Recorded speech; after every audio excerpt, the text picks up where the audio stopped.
Hello everyone, welcome back to How to Hack the Economy. While we wait for the monetary and fiscal policies of various countries put into place as a response to this pandemic to take effect, there's another aspect of the story that merits deeper analysis.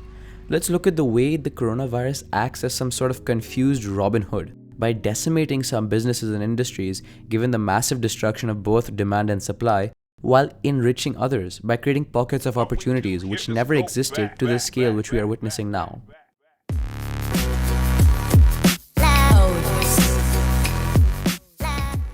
All through history, we have seen the creation of new, innovative industries that take the world by storm.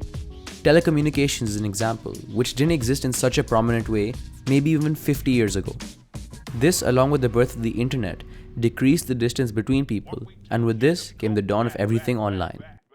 Online video services, for example, have been around ever since the 2000s, and I mention this because there wasn't much growth between then and now.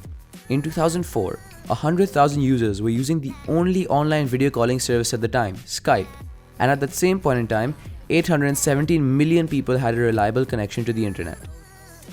As recently as 2019, 28 million people used online calling services as compared to 4.39 billion internet users. As against this, as late as March of this year, there were 800 million daily active users in 3 of the main video calling services as compared to 4.54 billion daily internet users.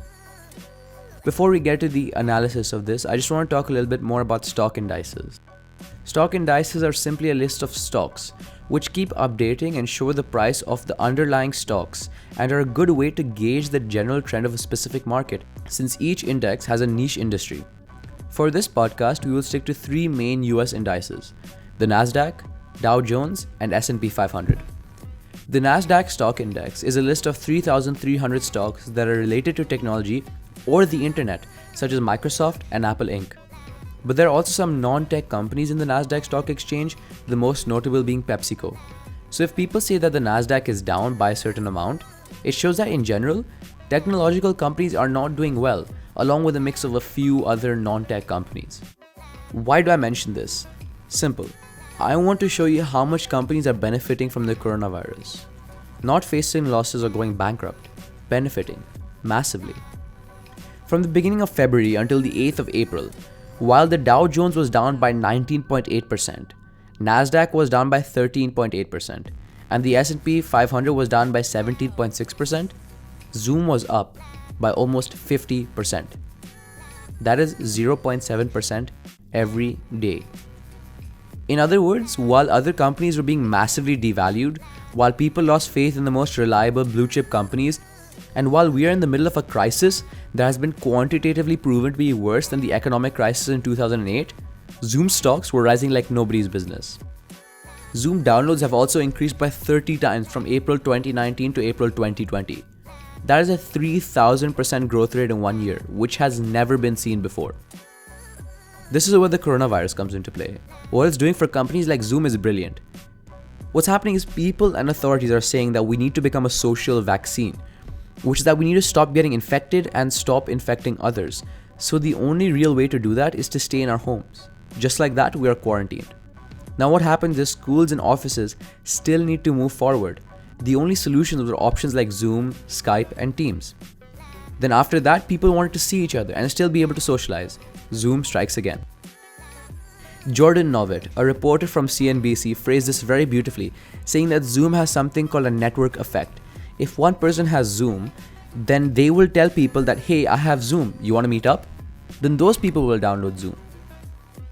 One of those people might be a teacher and would begin to hold their classes on Zoom. 20 more people download it, and so on. This is why the coronavirus is the best advertisement ever. It's literally telling people, use online platforms or meet people face to face. If you do the latter, I will infect you.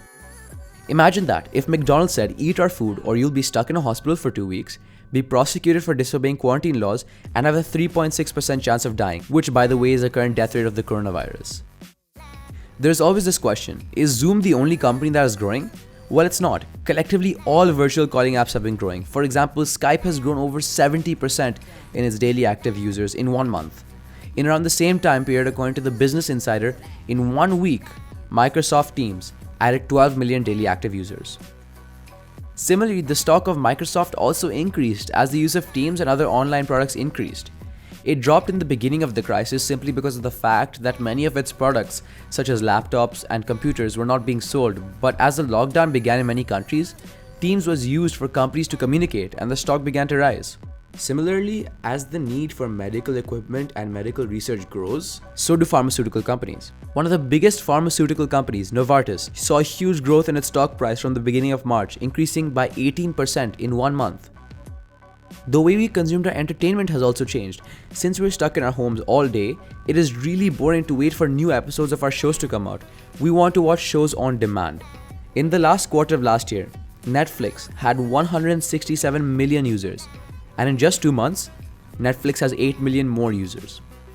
The stock of Netflix, however, jumped by almost 33% since mid-March, showing the optimism the rest of the world has for these types of quarantine-proof products. So this pandemic has fundamentally changed the way we consume our entertainment, our education, our business interactions, and even our healthcare.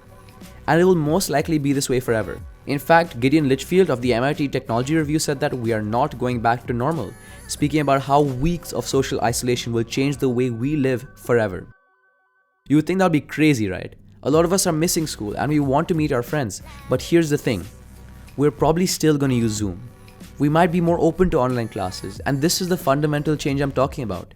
Still unconvinced? The same thing happened in China in 2003 during the SARS virus, which started in 2003 and ended in 2004. So a similar virus, from the same family as the coronavirus, did something similar to the economy, with people having to be quarantined and social distancing becoming the norm. Except this time, online shopping was not that popular and was only invented in 1994. It hadn't really caught on for the first 9 years of its life.